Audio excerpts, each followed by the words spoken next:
सरस्वती नमस्तुभ्यं वरदे कामरूपिणीं विद्यारंभं करिष्यामि सिद्धिर्भवतु मे सदा। नमस्कार, स्वागत है आपके जाने से पहचान से आपके अपने YouTube चैनल बोलेते संस्कृत चंद्रा पर। मेरे दोस्तों, मेरे प्यारों, मेरे भावी शिक्षक और शिक्षिकाओं, आशा है, विश्वास है आप होंगे स्वस्थ, आप होंगे मस्त और सारे छात्र कर रहे होंगे अपने अपने एग्जाम की तैयारी।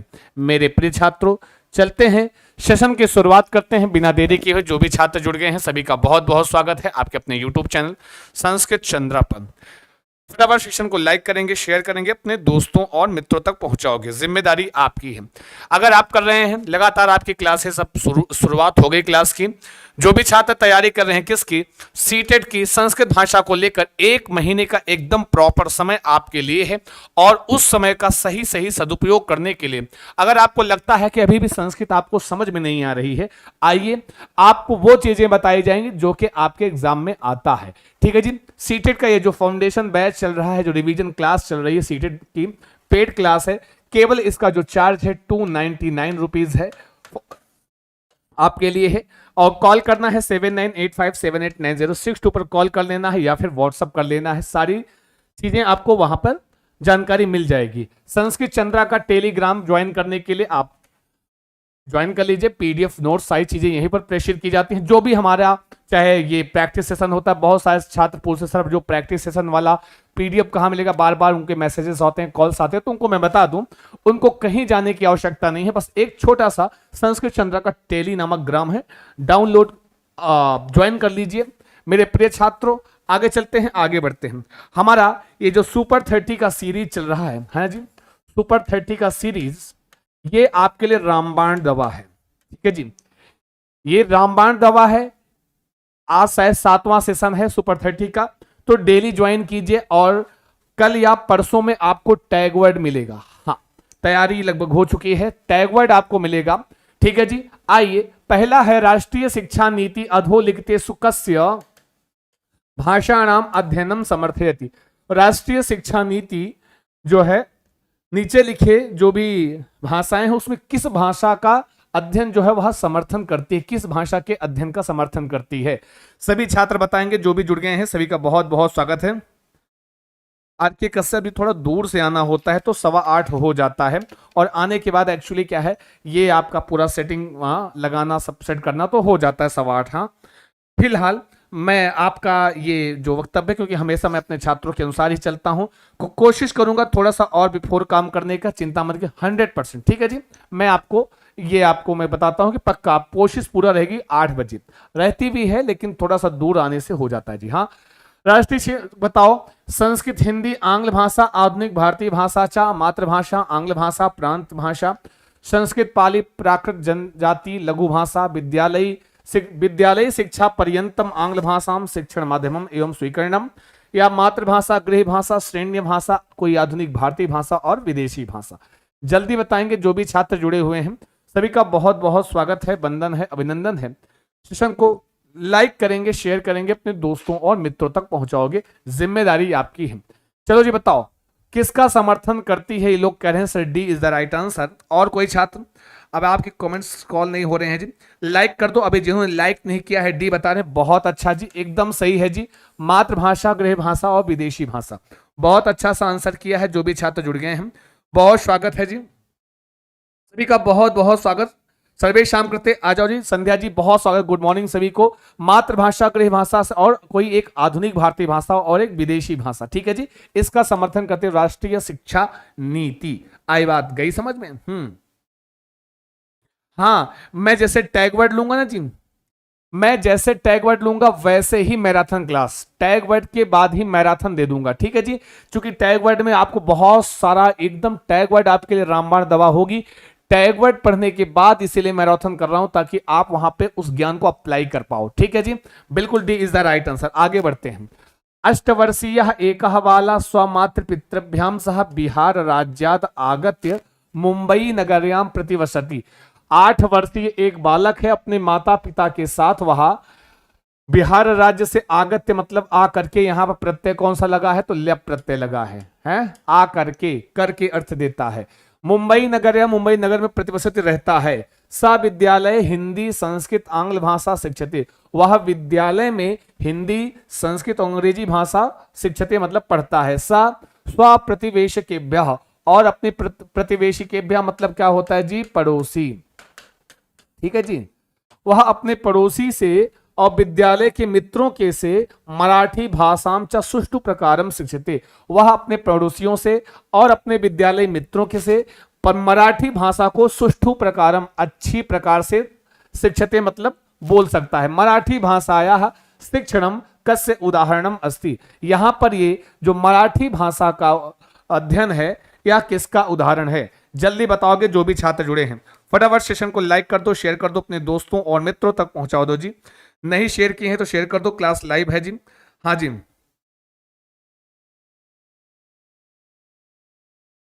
चलो जी मेरे प्रिय छात्रों,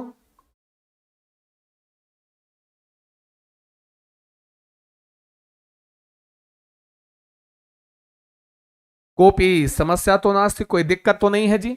भाषा ग्रहणम है, भाषा शिक्षण है, पृष्ठाश्रयम है या निवेश परिकल्पना है, इनपुट हाइपोथेसिस।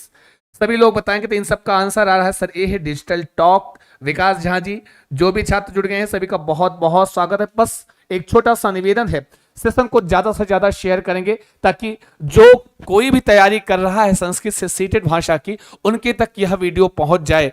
और क्योंकि विद्या ऐसा धन है जो व्यय करने से बढ़ती है, बांटने से बढ़ती है, समझे ना जी। तो चलो बहुत बढ़िया जी, बताओ सभी छात्र बहुत अच्छा आंसर कर रहे हैं। मेरे प्रिय छात्र अंतिमा दुबे जी,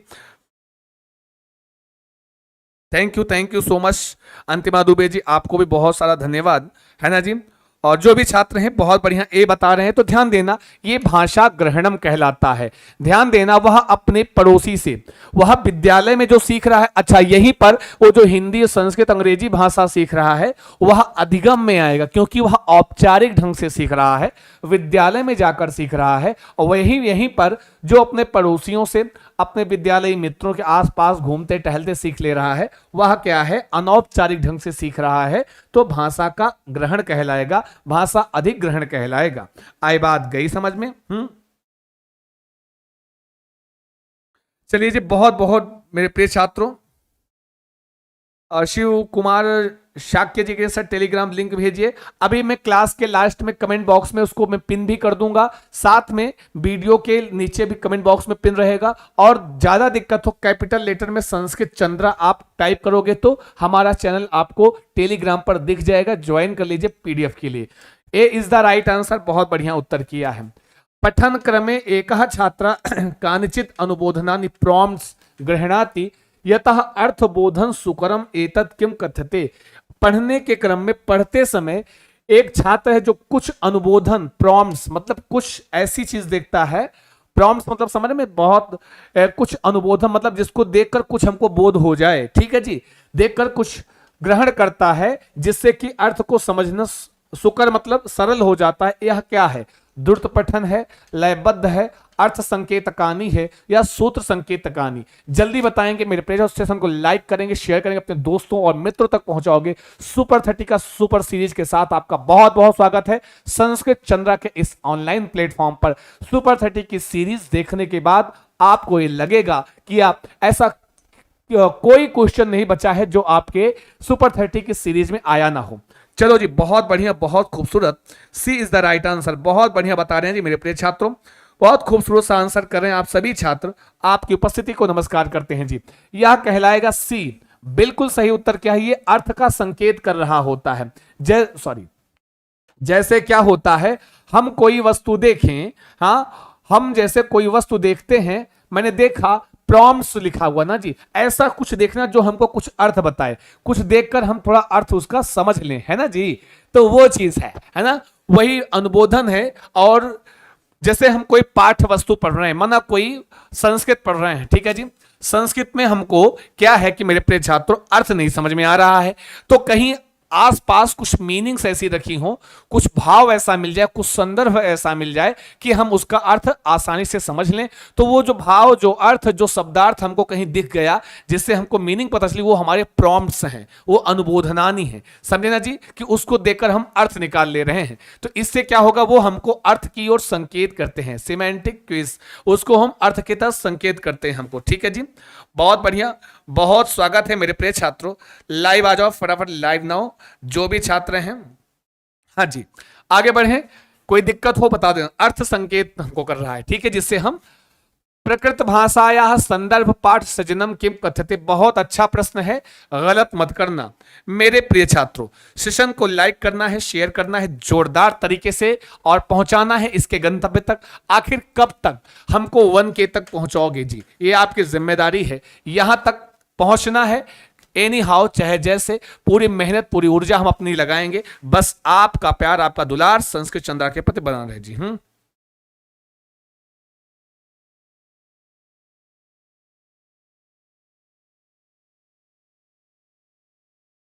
आइए जी।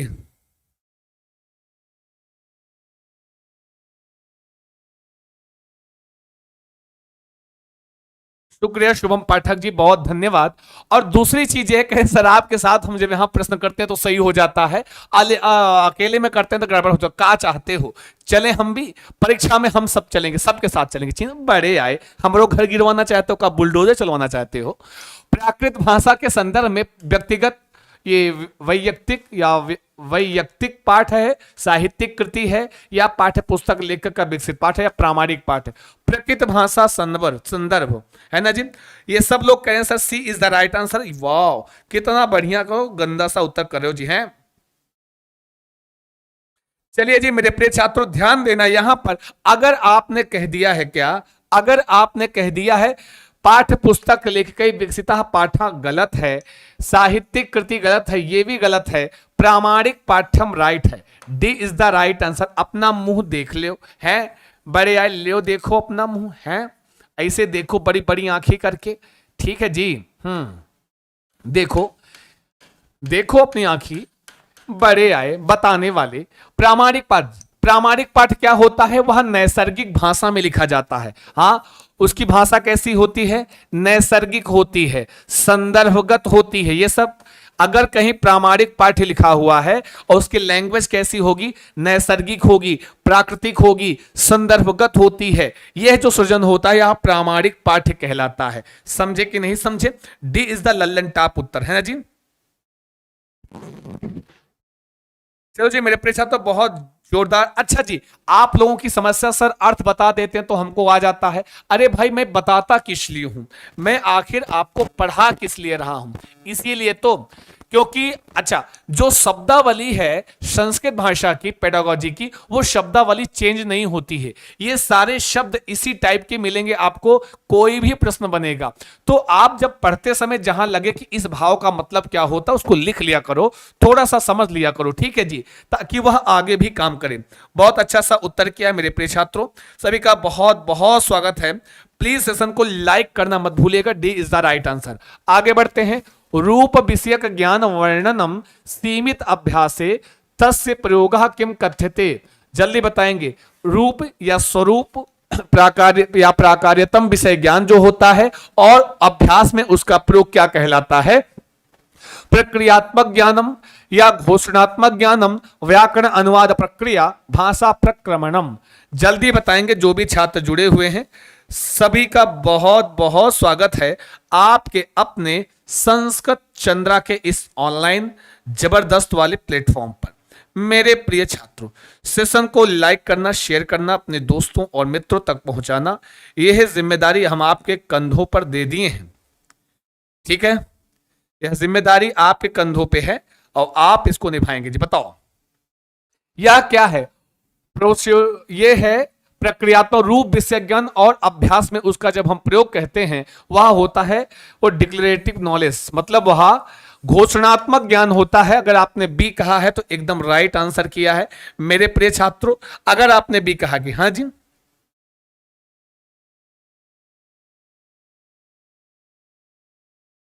सभी का बहुत स्वागत है जी। ये क्या है? घोषणात्मक ज्ञान होगा। पूछो कैसे होगा, पूछो कैसे होगा तब हम बताते हैं। मेरे प्रिय छात्रों, जब भी कभी हम क्या करेंगे, रूप विषयक ज्ञान मतलब उसके किसी भी विषय वस्तु के स्वरूप का हमको ज्ञान हो जाता है और उसके बाद हम क्या करते हैं, फिर उसको हम अभ्यास में प्रयोग करते हैं। मतलब ये क्लियर है, ये डिक्लेयर है कि वह उसका ज्ञान हमको, जो भी पाठ्य वस्तु हो उसका हमको पूर्ण ज्ञान हो गया, उसको हम अब अभ्यास में प्रयोग कर रहे हैं। इस कारण घोषणात्मक ज्ञान। ठीक है जी, बिल्कुल आपका B is the right answer. कर लो सारे सही। जो भी छात्र जुड़े हुए हैं सभी का बहुनाट प्रक्रियात्मक, वह आपका घोषणात्मक ज्ञान होगा जी। B is the right answer. कर लो सारे सही। आगे आते हैं। संज्ञा क्रिया विशेषणम क्रिया विशेषणानि च कथम वर्गीकृतानि। जो संज्ञा, क्रिया, विशेषण इत्यादि जो ये क्रिया विशेषण एक कैसे वर्गीकृत करते हैं? विषय वस्तु परक शब्दाः कंटेंट वर्ड के माध्यम से, प्राकार्य शब्द फंक्शनल वर्ड के माध्यम से, निष्क्रिय शब्दावली, सक्रिय शब्दावली। तो यहां पर किसी निष्क्रिय और सक्रिय शब्दावली की बात नहीं हो रही है। बाकी बताएंगे कि विषय वस्तु परक शब्द होता है, कंटेंट वर्ड होता है या प्राकार्यात्मक शब्द होता है। बोलो बोलो, कुछ तो बोलो, लिखकर बोलो, सारे बोलो, प्रेम से बोलो, जय माता दी नहीं बोलना है। आपको करना है कौन सा वाला आंसर सही है। My dear students, please session को बढ़ाते रहो, लाइक करते रहो, शेयर करते रहो जोरदार तरीके से। अगर आपने अभी तक लाइक नहीं किया है तो सेशन को लाइक जरूर कर देना मेरे प्रिय छात्रों। आई बात गई समझ में? चलते हैं, आगे बढ़ते हैं। यहां पर वह कहलाएगा ए। अगर आपने कहा है ए तो एकदम राइट है, एकदम बढ़िया वाला उत्तर किया है। A is the right answer my dear students.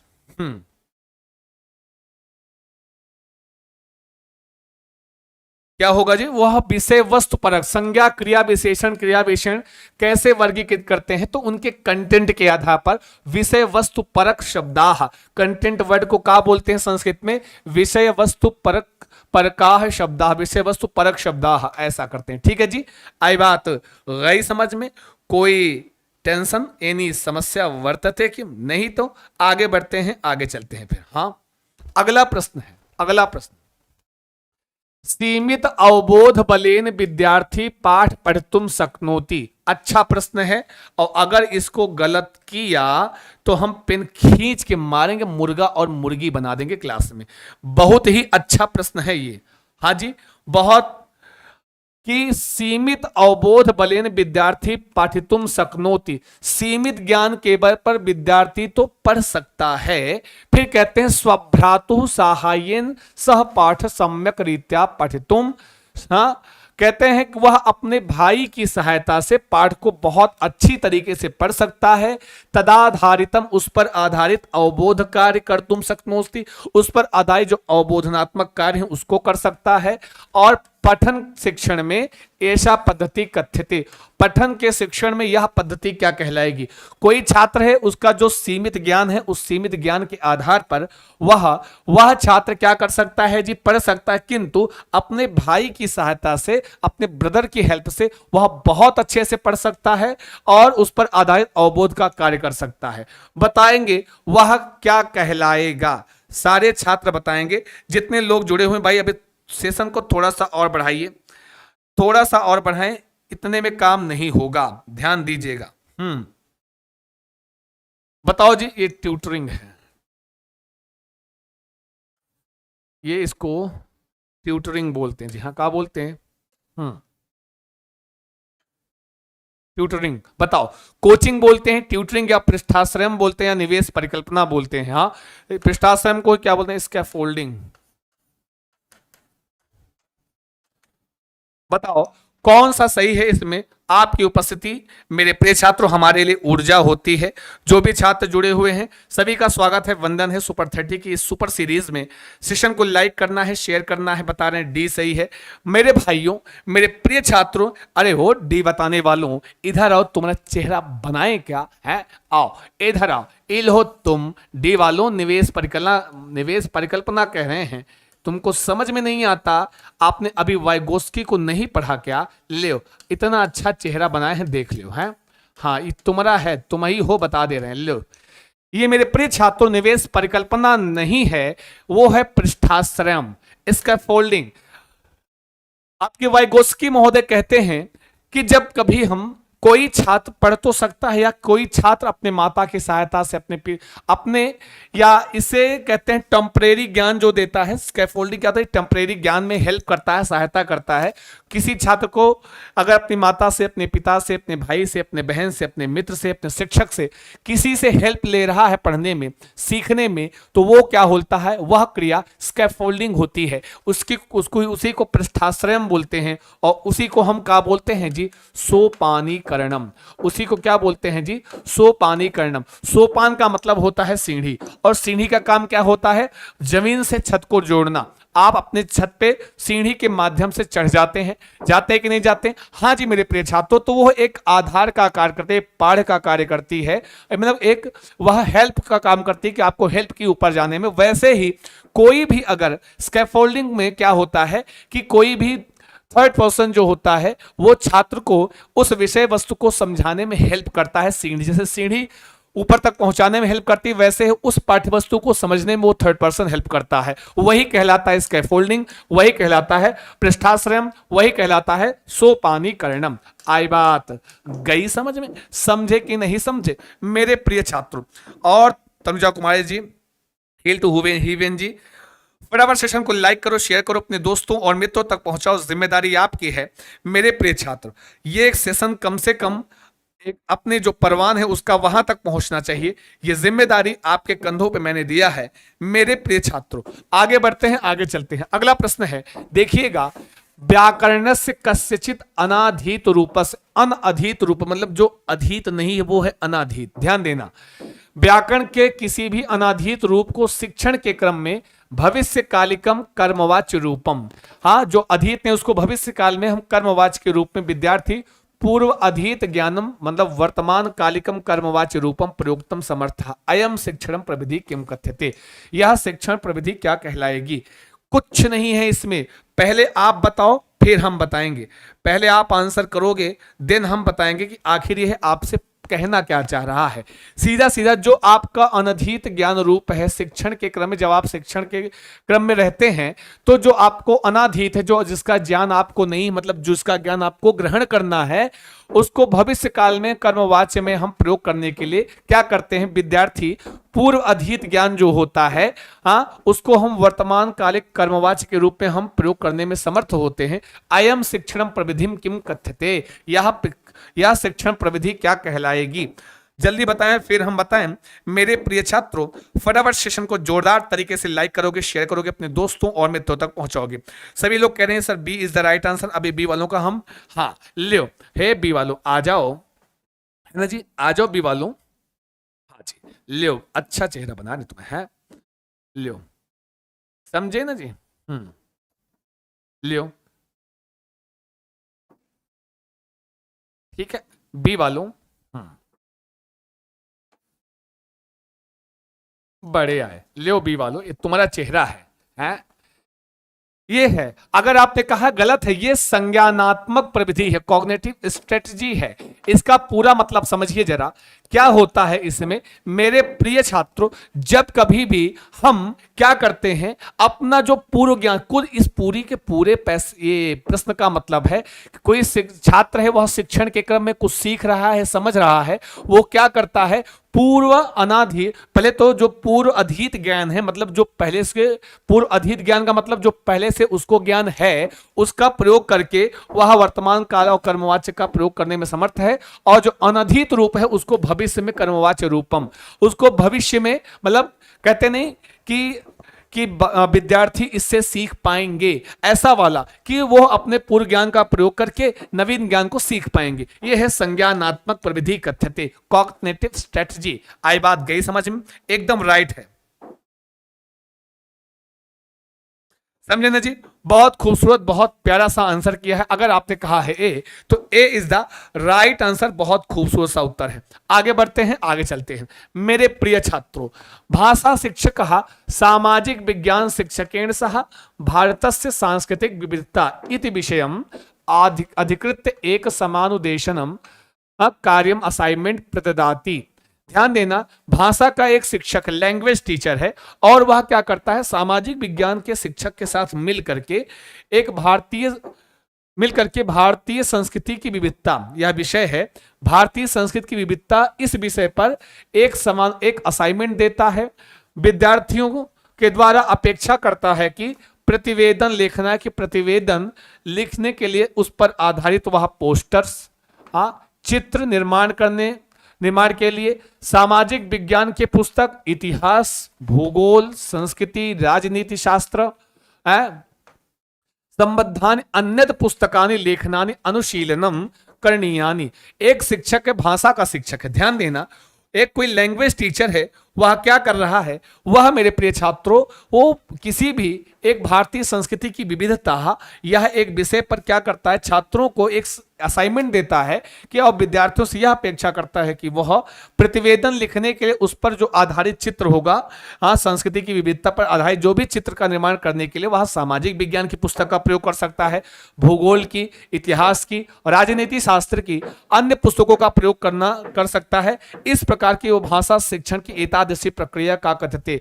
भाषा शिक्षण की यह प्रक्रिया क्या होती है, सामाजिक विज्ञान से भाषा, सामाजिक विज्ञान से समानुदेशन कार्यम या अपाठ्यचर्या भाषा या भाषा लेखन विकासम। जल्दी बताएंगे जो भी छात्र जुड़े हुए हैं, इसका आंसर सभी लोग करेंगे। सबसे निवेदन है जोरदार तरीके से सेशन को और बढ़ाइए, आपकी जिम्मेदारी है थोड़ी सी। मेरे प्रिय छात्रों, फटाफट सेशन को लाइक करें, शेयर करें, अपने दोस्तों और मित्रों तक पहुंचाओगे आप। चलो जी बताते हैं जी, इसमें आप कहते हैं अपाठ्यचर्या भाषा है, अक्रॉस द कैरिकुलम। इसमें किसी भी पाठ्यचर्या, किसी पाठ्यक्रम की बात नहीं है, वह चाहे तो इतिहास, भूगोल, राजनीति शास्त्र, ये फ्री है। आप फ्री इन द सेंस, वो बालक फ्री है, वो कहीं से भी अनुबोधन कर सकता है, कहीं से भी चीजों को उठा सकता है और वह पोस्टर आदि का निर्माण करके प्रतिवेदन प्रस्तुत कर सकता है। तो यह अपाठ्यचर्या भाषा, लैंग्वेज अक्रॉस द कैरिकुलम कहलाएगा। सी इज द राइट आंसर, बाकी सब है गलत। ठीक है जी, कोई समस्या, कोनो दिक्कत, आ जाइए जी। एक बेहतरीन क्लास के साथ सुपर 30 की सुपर सीरीज में सभी छात्रों का बहुत बहुत स्वागत है, वंदन है, अभिनंदन है। बस सेशन को थोड़ा सा और परवान तक पहुंचाइए, 700 प्लस कराइए। बिल्कुल सी इज द राइट आंसर। आगे बढ़ते हैं, आगे चलते हैं। भाषा कक्षायाम त्रुटीनाम विषय अधोलिखितेषु किम समीचीनम। भाषा की कक्षा में त्रुटियों के विषय में नीचे लिखे में से कौन सा कथन समीचीन है। समीचीनम मतलब कौन सा कथन उपयुक्त है, कौन सा कथन सही है। बोलो बोलो अजय, कुछ तो बोलो, लिख कर बोलो, सारे बोलो अजय, आंसर करके बोलो ना जी, कौन सा सही है। किसी भी भाषा के क्लास त्रुटियां का क्या है, त्रुटियां विद्यार्थी नाम शिक्षिका नाम चक्रते अवधेय स्थलम प्रतिपुष्टि चा। त्रुटियां जो होती हैं किसी भी विद्यार्थी और शिक्षक के लिए क्या होती, अवधेय स्थलम नॉलेज एरिया प्रतिपुष्टि होती है, फीडबैक। या त्रुटियां विद्यार्थियों के भाषा प्रयोग के समय एवं संशोधनीय, कि त्रुटियां जो होती हैं विद्यार्थियों के भाषा प्रयोग के समय ही संशोधनीय होती हैं, संशोधन करनी चाहिए।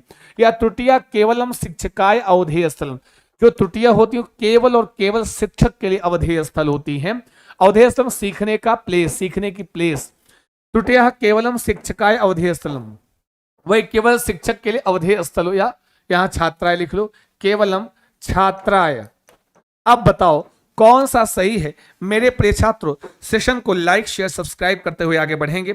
जो भी छात्र जुड़े हैं आपकी अपनी क्लास संस्कृत चंद्रा की क्लास में, जल्दी जल्दी बताओ, फटाफट बताओ। सेशन को ये बता रहे हैं जी, ध्यान है मेरे प्रिय छात्रों, यहां पर आपका जो आंसर सही है, A is the right answer. बहुत खूबसूरत, बहुत प्यारा सा आंसर किया है सभी छात्र। हाँ जी, बहुत अच्छा सा आंसर किया है, इसीलिए आपको एक थंब हमारी ओर से जाता है जी, आप सबके लिए मेरे प्रिय छात्रों, जो भी छात्रों ने आंसर सही किया है। All the best my dear students, always A is the right. हमेशा त्रुटियां जो होती हैं शिक्षकों के लिए और छात्रों के लिए सीखने का स्थान होती हैं, और त्रुटियां जो होती कभी भी तत्काल संशोधित नहीं करनी चाहिए, यह बात गलत होती है।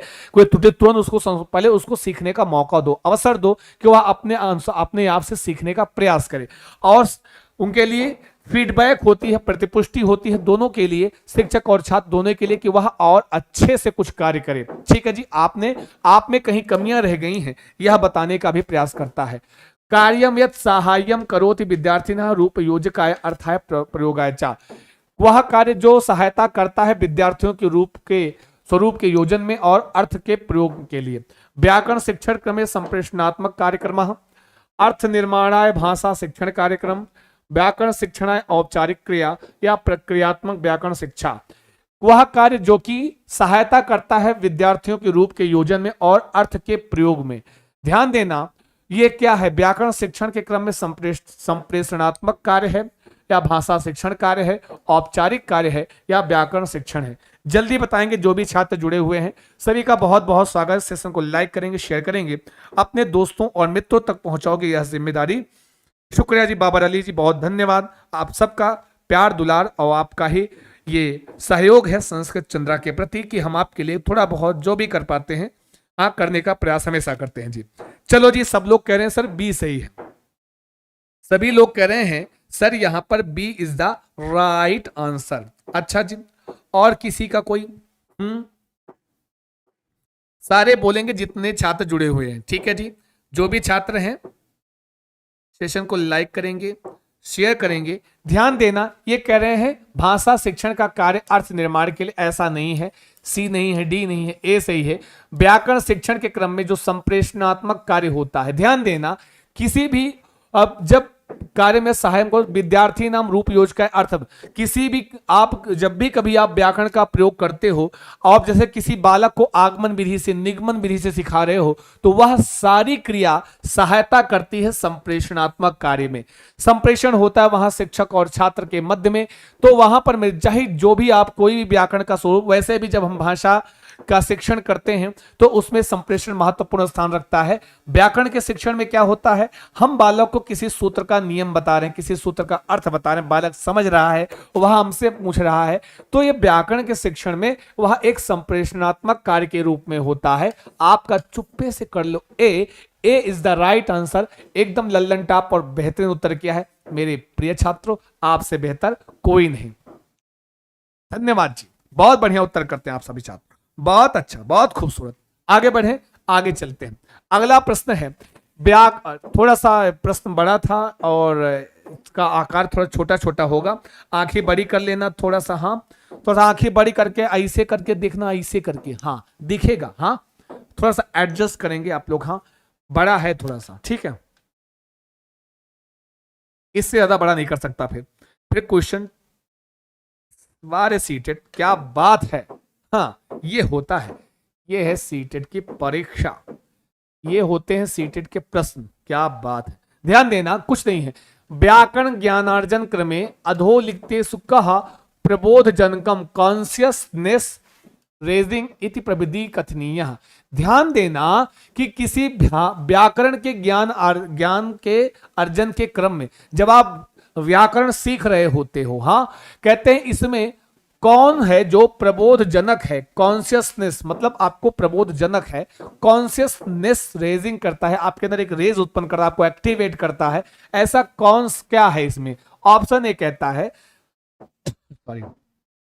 व्याकरण तत्वानि संरचनावद उपस्थातव्यानि अधिकाधिक अभ्यासम च करणीयानि यथा भविष्यो विभक्त संदर्भ प्रयोज्य नानी। ध्यान देना, व्याकरण तत्वों का और उनकी संरचना को उपास्थातव्यानि मतलब व्याकरण की तत्व और उनकी संरचना को हमको प्रदर्शित करना चाहिए, अधिक से अधिक अभ्यास कराना चाहिए और जैसे भविष्य में उसका हम विभक्तियों में प्रयोग कर सकें। फिर भी कहता है व्याकरण भाषा तत्वानि विशिष्ट संदर्भे उपास्थातव्यानि कि जो व्याकरण भाषा का तत्व हैं उनको हम विशेष संदर्भों में उनका हम प्रयोग करेंगे। एतेषाम अवलोकनाय प्रयोगाय च छात्रेषु सामर्थ्य निर्माण, और इसके अवलोकन के लिए, इसके प्रयोग के लिए छात्रों में हम सामर्थ्य का निर्माण करेंगे। अग्रिम काले एतेषाम तत्वानां संरचनाम, और आगे के समय में इन तत्वों की संरचना के प्रति तेषाम ध्यानाकर्षण, उन सारे छात्रों का ध्यान का आकर्षण करेंगे। या व्याकरण पुस्तका अभ्यास पुस्तिकाया च व्याकरण नियमा, हम तो अब यह कहते हैं व्याकरण की पुस्तक से और अभ्यास की पुस्तक से व्याकरण के नियमों को हम प्रदर्शित करेंगे। छात्रेभ्यः अभ्यास करने और छात्र को अभ्यास कार्य के लिए देंगे। या व्याकरण नियमा पाठ व्याजेन कथा व्याजेन व उपस्थातव्या, ये गलत है वैसे भी, इसको मन। अब बताओ इसमें से कौन सा सही कर रहे हो मेरे प्रिय छात्रों जी? सभी का बहुत बहुत स्वागत है आपके अपने संस्कृत चंद्रा पर।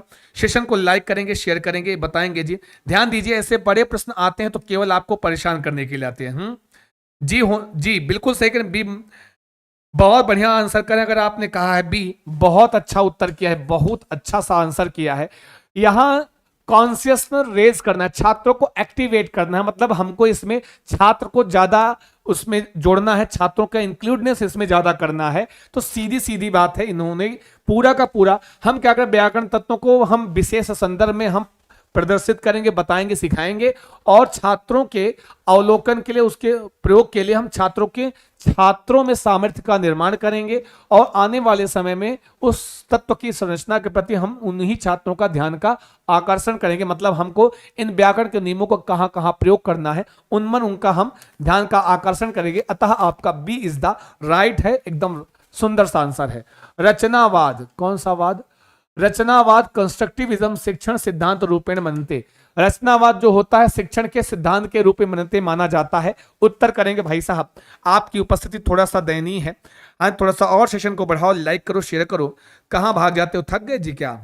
हम नहीं थके। पूरा 30 क्वेश्चन की सीरीज है आपके लिए, आप कहे लिए थक गए जी? हाँ, बिल्कुल नहीं थकना है, बढ़ना है, आगे चलना है, यह आपकी जिम्मेदारी है। मेरे प्रिय छात्रों, बाला नव ज्ञानम अर्जनम कक्षा शिक्षण माध्यमे संरचित प्रविधि माध्यमेन भाषा शिक्षणम, हाँ, या फिर एकेन एव विधिना सर्वे छात्रा, एक विधि से सभी छात्र सीखते हैं।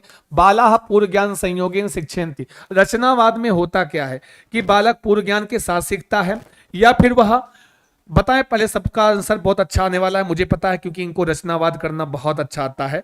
तो अच्छा सा आंसर किया है, D is the right answer. इसको ज्यादा बताना नहीं है। रचनावाद में ज्ञान का निर्माण छात्र स्वयं करता है। हाँ, छात्र स्वयं ज्ञान का निर्माण करता है और निर्माण में क्या करेगा जी? वह छात्र जो है, जो उसका पूर्व ज्ञान है, जो उसके अंदर निहित ज्ञान है, उसका प्रयोग करके नए नए ज्ञान की रचना करेगा, नए ज्ञान को वह प्रदर्शित करता है। वही है कंस्ट्रक्टिविज्म। वही क्या कहलाएगा? बोलो, वही कहलाएगा आपका रचनावाद। आई बात गई समझ में? फिर से वही रचनावाद। अच्छा जी, तो वही इसमें, अच्छा 2 टाइम 13 नंबर। तो D is the right answer, आप जानते हैं। आगे बढ़ लो। प्रायः एतन मन्यते। प्रायः हम यह मानते हैं क्या? प्रायः हम क्या मानते हैं? आइए देखिए। प्रथम भाषा शिक्षते, द्वितीय भाषा अधिग्रहणते। पहली भाषा जो होती है वो शिक्षण लेते हैं उसका, और द्वितीय भाषा का अधिग्रहण करते हैं। या प्रथम भाषा स्वाभाविक रूपेण अधिगम्यते। जो पहली भाषा है उसको स्वाभाविक रूप से उसका अधिगमन करते हैं, और द्वितीय भाषा अधिगृह्यते, और जो दूसरी भाषा है उसका हम अधिग्रहण करते हैं। या प्रथम भाषा अधिग्रहणते, द्वितीय भाषा शिक्षते। हाँ, कि पहली भाषा जो होती है उसका अधिग्रहण करते हैं, दूसरी भाषा का हम लर्न करते हैं, अधिगम करते हैं। या कहते हैं प्रथम चा द्वितीय चा उभय भाषा शिक्षते। या कहते हैं पहली और द्वितीय भाषा दोनों का हम शिक्षते, मतलब शिक्षण के माध्यम से उसको हम सीखते हैं, जानते हैं। बताओ फटाफट सेशन को लाइक शेयर सब्सक्राइब करते हुए आएंगे। मेरे प्रिय छात्रों, सुपर 30 की सुपर सीरीज। चलो जी, बहुत बढ़िया जी। ध्यान देना, इसमें सी इज द राइट आंसर। जो पहली भाषा होती है उसी को हम क्या बोलते हैं? मातृभाषा बोलते हैं। पहली भाषा ही मातृभाषा होती है और उसका हम क्या करते हैं? अधिग्रहण करते हैं या अर्जन करते हैं। और जो दूसरी भाषा होती है उसको हम लर्न करते हैं, उसका अधिगम करते हैं। द्वितीय भाषा कौन सी होती है? विद्यालय की भाषा, जो आप विद्यालय में जाकर सीखते हो। समझे कि नहीं समझे? अगला प्रश्न है, LAD इत्यस्य पूर्ण रूपम अस्ति। LAD का पूर्ण रूप क्या है? जल्दी बताओ। लैंग्वेज एक्वायर्ड, हाँ, डायरेक्टली, लैंग्वेज एक्विजिशन डिवाइस, या फिर language acquisition domain, language acquisition dominance. तो आप सब जानते हो LAD इत्यस्य पूर्ण रूपम अस्ति। यह फुल फॉर्म पूछा हुआ है। उत्तर तो आप बेहतर करते हैं, जो कर ही रहे हैं। सभी छात्र कह रहे हैं सर सी सही है, सी सही है। तो बिल्कुल एकदम से अच्छा, गलत है। बड़े आए, खींच के मार देंगे डोमेन वालों। लो जी, कर लो बात। बड़े आए, सी इज द राइट आंसर बताने वाले। मेरे पे लैंग्वेज एक्विजिशन डिवाइस बोलते हैं, हाँ, और हिंदी में इसको क्या बोलते हैं? और सब गलत है। हिंदी में इसको बोलते हैं भाषा अधिग्रहण यंत्र। क्या बोलते हैं? भाषा अधिग्रहण यंत्र बोलते हैं। क्या बोलते हैं जी? इसको हिंदी में भाषा अधिग्रहण यंत्र के नाम से जानते हैं, या इसी को कभी कभी भाषा अधिग्रहण युक्ति भी बोल देते हैं। एक लैंग्वेज एक्विजिशन डिवाइस बोलते हैं। आपका B is the Lallan top. और बेहतरीन उत्तर क्या है मेरे प्रिय छात्रों? आपकी उपस्थिति को नमस्कार। सेशन को लाइक नहीं किया तो लाइक कर देना, शेयर नहीं किया तो शेयर जरूर कर देना। आगे चलते हैं, आगे बढ़ते हैं। याद है ना जी? और ये किसकी उक्ति है, यह किससे संबंधित है? तो किससे है? तो चॉम्स्की महोदय से। किससे जी? चॉम्स्की महोदय से। और भाषा अधिग्रहण यंत्र का प्रयोग कहां होता है? तो भाषा के अधिग्रहण में, भाषा के अर्जन में। समझे ना जी? LAD। आई बात गई समझ में? आगे बढ़ते हैं। बोधगम्य निवेशा कंप्रहेंसिबल इनपुट इत्यस्य संदर्भो अस्ति। अच्छा प्रश्न है, और अगर आपने क्रेसन महोदय को पढ़ा है तो अच्छा उत्तर करोगे। बढ़ाओ बढ़ाओ। सभी छात्रों का बहुत स्वागत है, बहुत शुक्रिया आपकी उपस्थिति को, जो भी छात्र हैं। ठीक है जी, चलते रहो जी, आगे बढ़ते हैं। बोधगम्य निवेश कंप्रहेंसिबल इनपुट, फटाफट बताएंगे मेरे प्रिय छात्रों, सभी छात्र जी। जी जी, ना ना ना, ये सब गलत है बिल्कुल। बालक पूर्व ज्ञान के साथ कहें 14वां नंबर फिर से देखें। 13वां 14वां एक ही है जी। हाँ, वो 13वां 14वां एक ही है। ये प्रायः है तन्मते पहली भाषा का अधिग्रहण करते हैं, दूसरी भाषा का शिक्षण करते हैं। समझे ना जी? आगे आते हैं। LAD वो 14वां था, ये 15वां है, इसको 15वां मानो। तो इसको कहते हैं लैंग्वेज एक्विजिशन डिवाइस। ठीक है, आगे आए। बोधगम्य निवेश छात्राणाम भाषा स्तरात् उच्च स्तरीय भाषाया सह संपर्कः या पाठ्य पुस्तकानि निवेशाश्च ये छात्रे बोधगम्या सन्ति। छात्राणाम समस्त स्तरीय बोधगम्य भाषा सह संपर्क छात्राणाम परिवेशात् गृहीता निवेशा। जान देना कि बोधगम्य निवेश क्या होता है, जल्दी बताएंगे। कृष्ण महोदय ने बताया है, उन्होंने सिखा के भेजा है आप लोगों को। एक ही होगा सर, 100% ए होगा। छात्राणाम भाषा की, छात्र के जो भाषा का स्तर है, जो उसकी योग्यता का स्तर, उससे उच्च स्तरीय भाषा के साथ उसका संपर्क, यही होता है बोधगम्य निवेश। इसे कहते हैं, हाँ, इसे कहते हैं बोधगम्य निविष्टि। इसे क्या कहते हैं? बोधात्मक निविष्टि या बोध या अवबोध निविष्टि का बोलते हैं इसी को। इसी को किस नाम से आया है? अवबोध्य। ये जानते रहो कि संस्कृत में एक ही चीज कई तरीके से पूछा, कई शब्दों में। अवबोध्य निविष्टि, ठीक है जी। अवबोध निवेश प्रश्न आया है, अवबोध निविष्टि, उसका भी मतलब यही होता है। और अवबोधगम्य निवेश का भी मतलब होता है छात्र का जो वर्तमान भाषा का, जो उनका एक्चुअल जो भाषा का स्तर होता है, उससे थोड़ा ऊंचे उच्च स्तरीय भाषा के साथ उसका संपर्क ही बोधगम्य निवेश कहलाएगा। जो उसके अंदर पहले से है, उसके थोड़ा सा उच्च स्तरीय भाषा के साथ संपर्क, आपका ए इज द राइट आंसर। आगे बढ़ते हैं। विभिन्न दर्शन ग्रहणस्य संदर्भो अस्ति एकस्य विधेर अनुपालनम, एक विधि का अनुपालन या सर्वेषां विधिनां सक्षम प्रयोजनानां ग्रहणम, सभी विधियों का सक्षम उसका स्ट्रेटजी का ग्रहण करना। अध्यापक से स्वविधेय प्रयोग, अध्यापक का अपनी विधि में प्रयोग। या सर्व विधि निरपेक्षो भूत्वा यथेक्षम प्रयोग, सभी विधियों के से निरपेक्ष होते हुए हो करके अपनी इच्छा के साथ प्रयोग। विभिन्न दर्शन ग्रहणम से तात्पर्य अनेक, जो हम अनेक विधियों प्रविधियों का प्रयोग करते हैं सिखाने में, समझाने में, उसका संदर्भ क्या है? जल्दी बताएंगे। सेशन को और लाइक करोगे, शेयर करोगे भाई साहब, थोड़ा सा और बढ़ाया करो। आपके लिए एकदम पूरी ऊर्जा के साथ, पूरी मेहनत के साथ हम लगे हैं, और पूरी उतनी ही दुगनी एनर्जी के साथ आपके साथ हम बने रहेंगे। बस आपकी उपस्थिति हमारे लिए एक ऊर्जा का कार्य करती है। मेरे प्रिय छात्रों, सेशन को लाइक करोगे, शेयर करोगे, अपने दोस्तों और मित्रों तक पहुंचाओगे, जिम्मेदारी आपकी है। इनका उत्तर आ रहा है, कह रहे हैं sir B is the right answer. अच्छा जी, तो जब आपने कहा है B is the right answer, एकदम सही है। याद रखना, विभिन्न दर्शन ग्रहणम, इसका मतलब होता है जो हम पढ़ाने में, सिखाने में अनेक विधियों प्रबुद्धियों का प्रयोग करते हैं, तो उसका मतलब है सर्वेषां विधिनां सक्षम प्रयोजना, एक अच्छी स्ट्रेटजी का ग्रहण करना। जो भी विधियां हम सिखाने में प्रयोग कर रहे हैं, उनको एक अच्छी से स्ट्रेटजी के तहत, जो है एक सक्षम प्रयोजन के तहत, एक अच्छे उद्देश्य के साथ उनका हम प्रयोग करते हैं, उनका ग्रहण करते हैं। ऐसा इसका संदर्भ है, वैसा इसका मतलब है। तो B is the right answer है। बहुत खूबसूरत सा। कह उपावा, कौन सा अप्रोच, कौन सा उपागम? एतद मनते, यह मानता है कि भाषा मुख्य रूपेण अर्थ निर्माण से साधनम अस्ति। बताएंगे कौन सा उपागम यह मानता है कि जो भाषा होती है वह अर्थ निर्माण का साधन होती है। जल्दी बताएंगे कि संरचनात्मक, शब्दकोशी, कृत्य आधारित या व्याकरण अनुवाद विधि। बोलो बोलो, अरे कुछ तो बोलो, लिख कर बोलो, सारे बोलो, लाइक करो। तुम्हारे सासू माँ से बताएंगे, बता दें, समझ लेना जी, इनकी सासू माँ ने मना किया है लाइक मत करना, बोल दे रहा हूं, लाइक कर लो, नहीं तो सासू माँ से तुम्हारी शिकायत कर देंगे। हाँ तो समझ लेना, 2 बार चाय बनवाएंगे दिन में। चलो जी, बढ़ते रहो, चलते रहो, आगे बढ़ते रहो। प्रिय छात्रों, ए बता रहे हैं संरचनात्मक उपागम कहते हैं। अरे बड़े आए, खींच के मार देंगे, लग जाएगा तुम्हारा चेहरा बनाने का समय आ गया है। कौन सा उपागम मानता कि भाषा मुख्य रूप से अर्थ निर्माण का एक साधन है। यह टास्क बेस्ड भाषा पाठनम, टास्क बेस्ड कृत्य आधारित, ठीक है जी, इसको नहीं, वो संरचनात्मक उपागम, शब्दकोशीय उपागम, व्याकरण अनुवाद नहीं, वह कृत्य आधारित, क्रियाशीलता पर आधारित, ध्यान देना, कृत्य आधारित टास्क बेस्ड भाषा पाठनम है। तो आपका सी इज द राइट आंसर। कर लो जी सारे सही। बड़े आए, ABCD बताने वालों, हाँ जी, गड़बड़ कर दिए ना बालक, एकदम गड़बड़ कर दिए बालक है।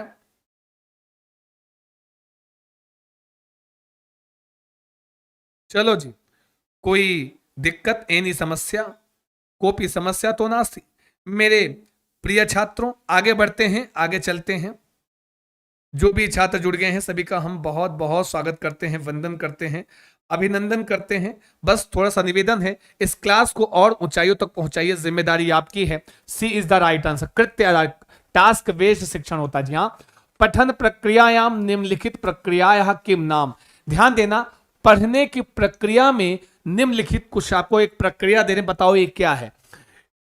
पाठकः निर्णयम कर्तुम, पाठक निर्णय करने के लिए, तदनु उसके बाद स्वमतिम दातुम व्याख्या प्रकरणानि गृह्णाति। ध्यान देना, पाठक जो होता है वह निर्णय करने के लिए अपने मति से, अपनी बुद्धि से उसकी व्याख्या करता है जी। बताओ ये क्या है?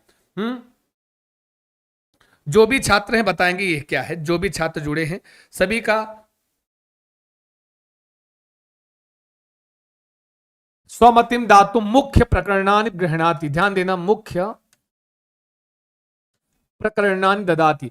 फिर से सुन लो, एक पठन की प्रक्रिया में क्या होता है कि जो पाठक होता है, जो पढ़ने वाला होता है, वह निर्णय करता है कि वह अपनी बुद्धि से, अपनी मति से, अपने अपने अनुसार वह मुख्य प्रकरण को ग्रहण करेगा। मुख्य, अपनी मति से मुख्य प्रकरण को ग्रहण करके उसको दातु मतलब देने के लिए ग्रहण करेगा। ध्यान देना, ध्यान देना, मुख्य प्रकरण को क्यों ग्रहण करेगा कि वह जो है अपनी बुद्धि से उसको कह पाए, बता पाए। बताओ ये क्या है? जो भी छात्र हैं, जैसे आप कोई पाठ पढ़ रहे हो, ध्यान देना, जैसे आप कोई लेसन पढ़ रहे हो और उसके मुख्य मुख्य प्रकरण को आप ग्रहण कर रहे हो ताकि आप अपनी बुद्धि से अपने अनुसार उसको कह पाओ, उसके मुख्य मुख्य प्रकरण को ग्रहण कर रहे हो।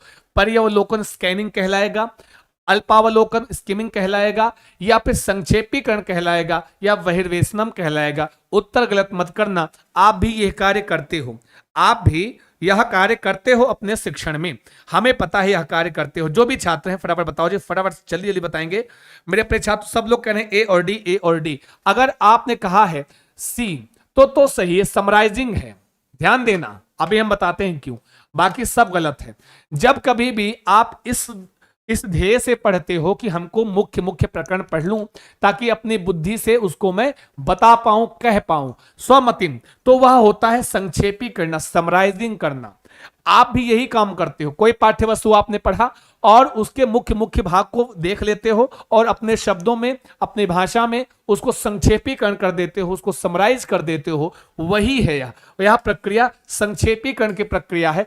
एक्चुअली यह एक संक्षेपीकरण की परिभाषा भी है, समझ लो। जब पाठक क्या कर, यह निर्णय करता है कि हम पाठ के मुख्य भाग को इसलिए ग्रहण कर रहे हैं ताकि हम वह अपने शब्दों में, अपने भाषा में, अपने मति से, अपनी बुद्धि से उसको हम प्रदर्शित कर पाएं, तो बिल्कुल यह संक्षेपीकरण कहलाएगा। एकदम राइट आंसर है, बहुत बढ़िया उत्तर किया है मेरे प्रिय छात्रों। और बढ़ाओ जी।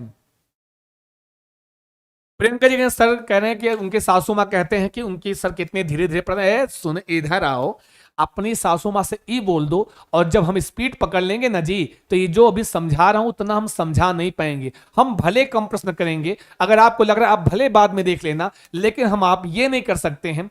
पहले का बी दूसरे का सी, ये तो हर कोई सिखा देता है। हमारा धर्म है कि हम क्वेश्चन के बारे में, उसके विषय के बारे में थोड़ा सा आपको जो हमको ज्ञान है आपको दे पाऊं, ठीक है। क्योंकि सीटेट की परीक्षा ऐसी होती है कि वहां पर अगर हम दौड़ा के पढ़ा देंगे, हमको बहुत आसान है कि इसका ये सही हम 1 घंटे में पूरा करा डालें, लेकिन नहीं, ये काम मैराथन में कर सकते हैं, यहां नहीं कर सकते हैं, क्योंकि सुपर 30 वाकई सुपर सीरीज है आपके लिए, समझे ना जी। यदि कश्चित अध्यापक, और आपका भी धर्म है, कहीं पर पढ़ रहे हो, किसी से पढ़ रहे हो, तो समझ के पढ़ो, क्योंकि सीटेट हमेशा समझ पर आधारित प्रश्न देता है, याद रहे। यदि कश्चित अध्यापक एतादृशान जनान यथा ग्राम पंचायतस्य अध्यक्षः, कोई अध्यापक है इस प्रकार के लोगों को, जैसे ग्राम पंचायत अध्यक्ष के और उसके सदस्य, अध्यापक, घर की पत्नी, ग्राम के चिकित्साधिकारी, भाषा निवेश शास्त्र गोष्ठर्यम, भाषा निवेश के लिए गोष्ठी का आयोजन देते हैं। प्रयोगो अयम किम नामना कथते, इस प्रयोग को किस नाम से जानते हैं? नाटकीकरण, संवाद प्रयोग, वार्तालाप क्रीड़ा, या कहते हैं इसको भाग ग्रहणम, या कहते हैं क्या, भाग ग्रहणम। अब बताओ क्या है? रोल प्ले, जल्दी बताएंगे। एक अध्यापक है, वह ग्राम पंचायत सदस्य, अध्यक्ष और अध्यापक, ये अलग अलग कैरेक्टर हैं, ध्यान देना। अध्यापक, घर की पत्नी, गांव का चिकित्सा अधिकारी, आज को भाषा निवेश की एक गोष्ठी का आयोजन करता है, उसमें इन सबको बुलाता है। बताओ यह जो प्रयोग हो इसको आप किस नाम से जानोगे? फटाफट उत्तर करोगे, सेशन को लाइक करोगे, शेयर करोगे। मेरे प्रिय छात्रों, सासू मां से कह दो चाय 1 कप और पी लें, लेकिन ध्यान से पढ़ें। अच्छा उत्तर कर रहे हैं, बहुत बढ़िया, बहुत बढ़िया, बहुत बढ़िया, एकदम राइट आंसर कर रहे हैं। रोल प्ले, सब अपना अपना रोल अदा करेंगे। मतलब अगर वो ग्राम पंचायत सदस्य या अध्यक्ष है, घर की पत्नी है और ग्राम चिकित्सा अधिकारी है, सारे लोग अपने अपना रोल प्ले करेंगे उस गोष्ठी में, अपने अपने से जुड़ी चीजों को वह सभी के सामने प्रदर्शित करेंगे, सबको अपनी अभिव्यक्ति करेंगे, अपने अपने विषय से जुड़ी हुई चीजें, तो अपना अपना रोल सभी प्ले करेंगे। तो D is the right answer. फिर कहते हैं यदि काचित अध्यापिका विद्यालय से बाह्यता, यदि कोई अध्यापिका विद्यालय के बाहर से सामान्यम पथिकम आनयति, बहुत अच्छा प्रश्न है, देखो ध्यान से, टुकुर टुकुर देखो, और नहीं तो कूट देकर ज्यादा बोलोगे तो है।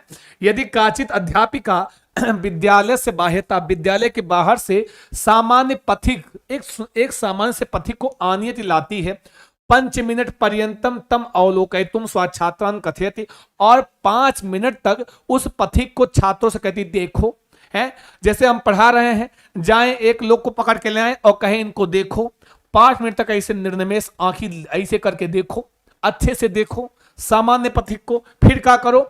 फिर कहती है फिर कहती है तदा, उसके बाद युग्मेषु चर्चाकार इत्वम, फिर आप लोगों को कहूं कि अपने एक जोड़ों में, अपने युग में, अपने समूह में आप उस पर चर्चा करो जो आपने देखा उसको, है। फिर पथिकस्य वर्णनम प्रस्तुतुम, फिर उस पथिक का वर्णन करने के लिए, मैं प्रस्तुत करने के लिए बोल दूं। अत्र पथिकः को अस्ति, अब इस पूरी सीन में, पूरी मूवी में वह पथिक क्या है? अरे बोलो बोलो, कुछ तो बोलो, लिख कर बोलो, सारे लोग आंसर करेंगे जितने लोग जुड़े हुए हैं। मेरे प्रिय छात्रों, 21 का ए, भाषा उपकरण इंस्ट्रूमेंट है ना, मानव है, पदार्थ है, या सामग्री है, मटेरियल। ध्यान देना, अगर आप जिस सीलू सिंगरी रेखा कुमारी जो भी छात्र कह रहे हैं कि सर डी सही है, डी सही है, एकदम लल्लन टाप उत्तर किया है, यह सामग्री के रूप में है। वहां पे जो भी हम अपने छात्रों को सिखाने के लिए जो कुछ भी हम प्रयोग करते हैं, शिक्षण सहायक सामग्री बोलते हैं, उसको हम भाषा का उपकरण नहीं है, वह क्या है? एक सामग्री के रूप में है। वह जो सामान्य पथिक खड़ा हुआ और 5 मिनट उसको तुम ऐसे ऐसे करके निहारे, वो आपके लिए, आपके शिक्षण में, उसको देखकर आपने चर्चा किया और उसके विषय में आपने अपने अपने मंतव्य प्रस्तुत किए। यह प्रक्रिया में वो जो पथिक था वो क्या है? एक सामग्री के रूप में है, आपके मटेरियल के रूप में था। जैसे आपको कोई वस्तु दिखा दी जाए, लो अब इसको 5 मिनट तक पेन को देखो, अरे 5 मिनट तक हम सामान्य हमको देखो, 5 मिनट देखो देखो देखो देखो, कह 1 घंटे से देख रहे हैं, चिल्लाए जा रहे हो, तो देखो और हमारे बारे में लिख के भेजो कमेंट बॉक्स में। तो ये क्या है? मटेरियल है, सामग्री है, हम आपके लिए एक मटेरियल है, सामग्री है। यहाँ पे पठनम अस्ति, पठन क्या है? शब्दानाम ध्वनिनाम उद्वाचनम, अर्थ ग्रहणम, ये बी है, वर्णात प्रारंभ में वाक्य पर्यंतम अर्थोपानम की वर्ण से शुरू करके वाक्य पर्यंत अर्थ का पान या अर्थबोधनम।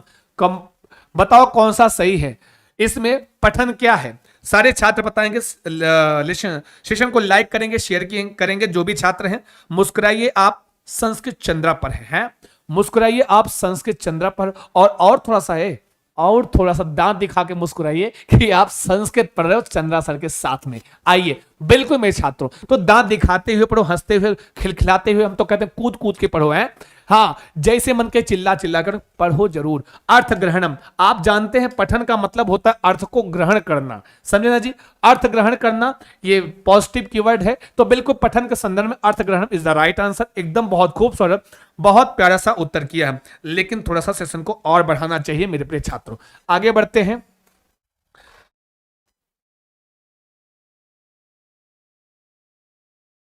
चलो जी, ठीक है, आगे बढ़ते हैं, आगे चलते हैं मेरे प्रिय छात्रों। अगला प्रश्न है, आंग्ल भाषा है क्या, अंग्रेजी भाषा क्या है। जल्दी बोलो, अंग्रेजी भाषा क्या है। तुमसे बढ़िया कौन जानता होगा, है अंग्रेजी बोलते हो जी। हाँ,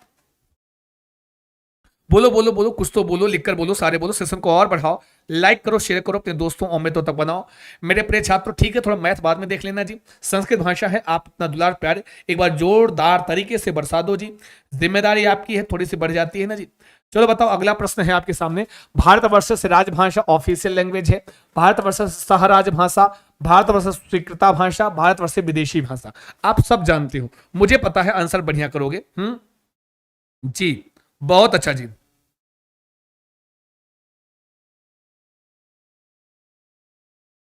बहुत बढ़िया उत्तर करें, क्या बात है, एकदम ललन टॉप जोरदार तरीके से आपने कहा है सर। यह भी है, सहराज भाषा एसोसिएट ऑफिशियल लैंग्वेज है अंग्रेजी भाषा हमारे भारतीय संविधान में। ठीक है जी। निम्नलिखित प्रयोग ही श्रवण उद्देश्यम किम कार्यम सिद्ध्यति। निम्नलिखित में भाषा प्रयोग के द्वारा, निम्नलिखित प्रयोग के द्वारा श्रवण का उद्देश्य का कार्य क्या है, श्रवण उद्देश्य कार्य क्या है।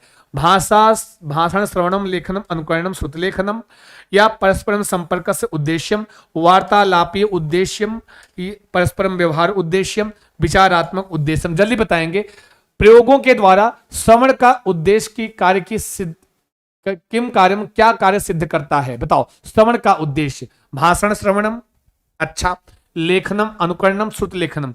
ध्यान देना, सुनना। हाँ, प्रयोग के द्वारा, निम्नलिखित प्रयोग के द्वारा, ये सारे प्रयोग के द्वारा श्रवण का उद्देश्य के कार्य की कौन सिद्धि करता, श्रवण उद्देश्य की कार्य की सिद्धि। जल्दी बताओ भाई, जो भी छात्र जुड़े हुए हैं सभी से निवेदन है, जाना नहीं है, बने रहना है संस्कृत चंद्रा के साथ, क्योंकि आपकी उपस्थिति से हम कृतार्थ होते रहते हैं और आपकी उपस्थिति हमको ऊर्जा प्रदान करती रहती है। सभी लोग बताएंगे जी।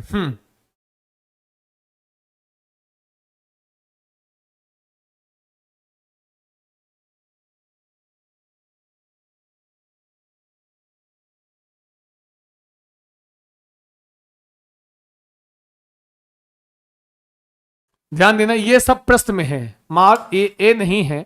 ये क्या है आपका, ये बी वाला ऑप्शन है, ये सी वाला ऑप्शन है। ठीक है जी, थोड़ा सा ये टाइपिस्ट महोदय ने गड़बड़ किया, ये सही नहीं लग रहा है हमको प्रश्न। हाँ, मैं आपको इसको प्रश्न को बना दे रहा हूं।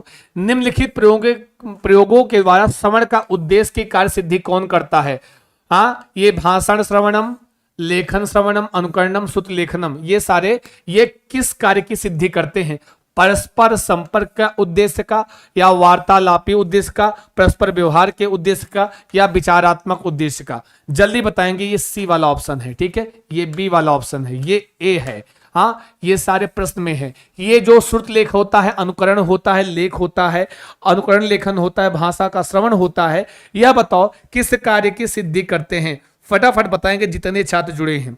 ध्यान देना, आप क्या, पहले आप उत्तर करो फिर हम बताएं। अच्छा, आपने अगर जो भी कहा है, यह होता है क्या, परस्पर व्यवहार का उद्देश्य। क्या होता है, परस्पर व्यवहार का उद्देश्य होता है।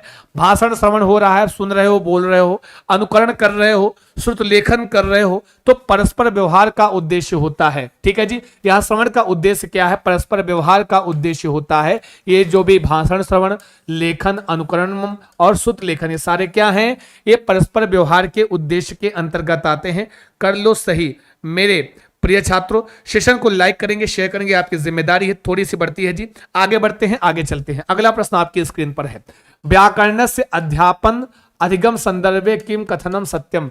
व्याकरण के अध्यापन के अधिगम में अधिगम के संदर्भ में कौन सा कथन सत्य है? प्रथम कथन है, व्याकरण से नियमानाम अधिगम भाषा अधिगमः नास्ति, कि व्याकरण के नियमों का अधिगम क्या है? भाषा का अधिगम नहीं है। द्वितीय कथन है, व्याकरण से बहूनि प्रकरणानि न पाठनीयानि यतः तानि छात्रस्य मस्तिष्के वर्तन्ते केवल तेषां प्रेरणम अपेक्षते। ध्यान देना, द्वितीय कथन कहता है कि व्याकरण के बहुत सारे प्रकरण को नहीं पढ़ाना चाहिए। क्यों? यतः मतलब कि तानि उन छात्रों के मस्तिष्क में वर्तनते केवल, क्योंकि वो जो प्रकरण होता है उनके मस्तिष्क में रहता है, केवल उनको प्रेरणा की अपेक्षा होती है। तीसरा कथन कहता है, प्रथम भाषाया व्याकरणम द्वितीय भाषाया व्याकरण सम्मेलन उन्नतम करोति। ध्यान देना मेरे प्रिय छात्रों, इसमें थोड़ा सा कि प्रथम भाषा व्याकरणम द्वितीय भाषाया व्याकरणे सावधानम करोति, है ना जी, अवधानम करोति। तृतीय कथन कहता है कि प्रथम भाषा व्याकरणम द्वितीय भाषाया व्याकरणे अवधानम करोति। क्या करता है जी? अवधानम करोति।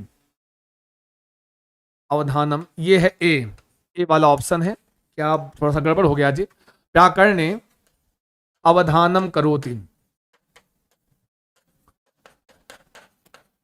ये होना चाहिए। ठीक है जी।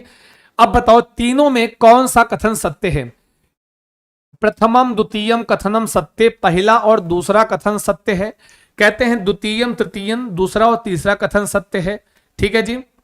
प्रथमम तृतीयम कथनम, बी कहता पहला और तीसरा कथन सत्य। थोड़ा उल्टा सीधा हुआ है, कोई बात नहीं है। आप इसको ए मानना और दूसरे को बी मानना, ये तीसरे को सी मानना और इसको डी मानना, तब उत्तर करना। ठीक है जी। इसको आप डी मानना, बड़े क्वेश्चन हो जाते हैं, थोड़ा सेट करना मुश्किल हो जाता है ना। ये सी है। ध्यान देना, कौन सा तृतीयम कथनम या डी कहता है केवल तीसरा कथन सत्य है? जल्दी बता दो, सारे छात्र बताएंगे जी कौन सा कथन सत्य है। आप समझ गए होंगे इसमें कौन सा कथन सत्य है, तो हम बताते हैं। अगर आपने नहीं समझा है तो सुन लो जी। इसमें मेरे प्रिय छात्रों, आप बताओ उस संदर्भ में कौन सा कथन सत्य है। पहला कथन कह रहा है व्याकरण के नियमों का अधिगम भाषा अधिगम नहीं है। बात सही है, केवल हम आपको व्याकरण के नियम रटा दें तो क्या यह भाषा का अधिगम है? हाँ, तो बात ये सत्य है। द्वितीय कथन कहता है व्याकरण के बहुत सारे प्रकरण को नहीं पढ़ाना चाहिए। क्यों? कि छात्र के मस्तिष्क में वह पहले से विद्यमान होता है, केवल हमको छात्रों को पुश करना होता है, क्योंकि छात्र जो है कोरा कागज नहीं होता है ना। तो यह भी बात सत्य है। लेकिन तीसरा कह रहा है प्रथम भाषा व्याकरण द्वितीय भाषाया व्याकरण अवधानम, पहली भाषा का व्याकरण दूसरी भाषा के व्यवधान में अवधानम व्यवधानम, ऐसा तो यह गलत है। तो इसमें प्रथमम द्वितीयम कथनम च सत्य, ए वाला एकदम राइट है। इसमें ये वाला भी सत्य कथन, ये वाला भी सत्य है। एकदम राइट उत्तर किया अगर आपने कहा है ए। जिन छात्रों ने ए कहा होगा एकदम राइट है। बस थोड़ा सा और समय दें, जाना नहीं है। कुमार काव्या रे जी, है ना जी, थोड़ा सा आकांक्षा पांडे जी, आगे कहें सब गलत, खींच के मार देंगे, पढ़ ना पाए तो कहें सब गलत। ऐसे प्रश्न आएगा तो गड़बड़ाओगे। हाँ, कभी भी बड़ा प्रश्न देखकर घबराएं नहीं, थोड़ा सा हौसला रखें। उस पूरे प्रश्न को पढ़ने का प्रयास करोगे तो ऑटोमेटिक आपको सही वाला आंसर मिल जाता है। चलो जी, प्रश्न नहीं बचे हैं। पात्राधान मूल्यांकन पोर्टफोलियो असेसमेंट क्या होता है? समविभाग, चले बताओ। या पत्राधान मूल्यांकन क्या होता है? अध्यापकेन अधिगमस्य उदाहरणानाम कालांतरे संग्रहणम छात्र मूल्यांकनार्थम उपयोगः। अध्यापक के द्वारा अधिगम जो है उदाहरणों को, जो अधिगम के उदाहरण होते हैं उनको कालांतर में उनका संग्रहण करके छात्रों के मूल्यांकन में प्रयोग करना। या छात्राणाम कार्यकलापानाम अभिलेखम निर्माणम तस्य पदक्रम उसके पदक्रम के निर्धारण में उसका उपयोग करते हैं। प्रत्येकम छात्र से पुस्तिका निर्माणम तत्व परीक्षा अंका नाम लेखनम, परीक्षा के अंकों का लेखन। या छात्र से प्रगति विवरणाभिलेखा यत्र तस्य उपलब्धि नाम पदक्रम, फिर उसके उपलब्धि के पदक्रम का वर्णन। बताओ पत्राधान मूल्यांकन क्या है? सभी लोग बोलोगे, जितने छात्र जुड़े हुए हो सभी का बहुत बहुत स्वागत है संस्कृत चंद्रा के इस ऑनलाइन प्लेटफॉर्म पर। दुर्गेश सासू इनके बुला रही हैं कि बर्तन धुलने के लिए, उनसे कह दो कि संस्कृत चंद्रा की क्लास खत्म होने वाली है, बस थोड़ा सा वेट कर लें, थोड़ा सा समय निकालें। कह रहे हैं डी सही है, ए सही है, डी सही है। ध्यान देना मेरे प्रिय छात्रों, नहीं समझ, कैसे, कहा, कौन सा क्वेश्चन बताओ, कौन सा समझ में आ रहा है? ये समझ में आ रहा है जी। डी बता रहे हैं 26 का डी गलत है। कभी भी याद रखना, पत्राधान मतलब पोर्टफोलियो असेसमेंट में कभी भी आपकी उपलब्धि के का पद का मतलब प्रथम द्वितीय तृतीय स्थान, ऐसा हम उनकी पद क्रम का निर्धारण कभी नहीं किया जाता है, याद रखना। ये इसीलिए मैं गोला कर दिया, ऐसा करना पोर्टफोलियो में नहीं पाओगे। कहते हैं यहां भी पदक क्रम का निर्धारण की बात की गई है। यहां परीक्षा के अंकों का लेखन, कभी भी पोर्टफोलियो में परीक्षा के अंक नहीं लिखे जाते हैं, समझे? खींच के मार देंगे, फिर कहोगे समझ में नहीं आ रहा है। छात्राणाम कार्यकलापों का अभिलेखन और फिर यहां पद क्रम का निर्धारण करने के बाद की गलत है। हमेशा अध्यापक जो अधिगम के उदाहरण है, मतलब जो बालकों का आपने ऑब्जर्व किया है उसका कालांतर में हम संग्रहण करते हैं, किस लिए? कि कालांतर में आने वाले में छात्रों के वह मूल्यांकन में उसका उपयोग करना। पोर्टफोलियो होता ही यही है कि छात्रों का विद्यालय कक्षा के अंतर्गत और कक्षा के बाहर जो भी केवल क्लासरूम के व्यवहार का लेखन नहीं होता है, क्लास के बाहर जैसे वो विभिन्न प्रतियोगिताओं में भाग ले रहा है, भाषण प्रतियोगिता में भाग ले रहा है ना जी, किसी खेल में भाग ले रहा है, उस विद्यालय संपूर्ण गतिविधियों का संपूर्ण व्यवहार का लेखन होता है और संपूर्ण व्यवहार का प्रयोग उसके हम मूल्यांकन में उपयोग करते हैं। ए इज द राइट आंसर। ये सब अगर रहेगा तो गलतमय पोर्टफोलियो नहीं हो सकता है। आई बात गई समझ में? अधिक अध्ययन से प्रयोजनम अस्ति, अधिक अध्ययन का प्रयोजन क्या होता है? जल्दी बता दो। तथ्यानाम विस्तृत ज्ञानार्थम गहन अध्ययनम, तथ्यों के विस्तृत ज्ञान के लिए गहन अध्ययन। शब्दावली ज्ञानम, सामान्य ज्ञान से विस्तारणम, मनोरंजनम, सर्व ज्ञानम चा। जल्दी बताओ अधिक अध्ययन से क्या तात्पर्य है, फटाफट बताओ। कह रहे हैं सर संस्कृत नहीं, कैसे नहीं आएगी? हाँ, कैसे संस्कृत नहीं आएगी? पहले तो आज के बाद आप लोग ये कहना बंद कर दो, है ना जी। सबसे निवेदन, अंशिका जी बहुत बहुत स्वागत सभी का जी। 25 वाला क्वेश्चन नहीं समझ में आया, बने रहेंगे, लास्ट में 25 वाला फिर से समझा के जाऊंगा। हाँ, चिंता मत के, 25 वाला क्वेश्चन हम फिर से समझा के जाएंगे। तो ये क्या है? मनोरंजनम सर्व ज्ञानम चा, D is the right answer है। जब जो भी अधिक अध्ययन का प्रयोजन उद्देश्य क्या है? अधिक अध्ययन, ज्यादा से ज्यादा। जब हम मनोरंजन के साथ सभी ज्ञान का, अच्छा आपको कोई अभी हम संस्कृत का व्याकरण पकड़ा दें, अधिक अध्ययन होगा? करोगे? कहेंगे सर इंटरेस्ट नहीं है, हाँ मन नहीं लगेगा। कोई मनोरंजन, हाँ आपको एक बढ़िया सी अच्छी सी या किसी पंचतंत्र की कहानी की या फिर कोई एक अच्छी सी नॉवेल आपको पकड़ाने, पढ़ोगे तो कहोगे हाँ सर पढ़ लेंगे। क्यों? कि आप उसमें मनोरंजन से तात्पर्य, और उसमें देखो ज्ञान के साथ मनोरंजन या मनोरंजन के साथ ज्ञान। आपको कहा गया है हास्य के बिना कक्षा अति नीरस होती है। तो इंटरटेन के साथ, मनोरंजन के साथ, यहां मनोरंजन का तात्पर्य रुचि से है, इंटरेस्ट से है, ठीक है जी। पूरा के साथ सभी ज्ञान मिल जाए वो है अधिक अध्ययन का प्रयोजन होता है, तो आपका डी। और आपने और एक जगह पढ़ा है अधिक अध्ययन का प्रयोजन होता है विस्तृत अध्ययनम। हाँ, विस्तृत अध्ययन करते हैं जी, क्या? विस्तृत अध्ययनम मनोरंजनम, ठीक है जी। यह भी इसी से संबंधित है, समझे ना जी मेरे प्रिय छात्रों। तो D is the right answer है, लल्लन टाप उत्तर किया है ना जी।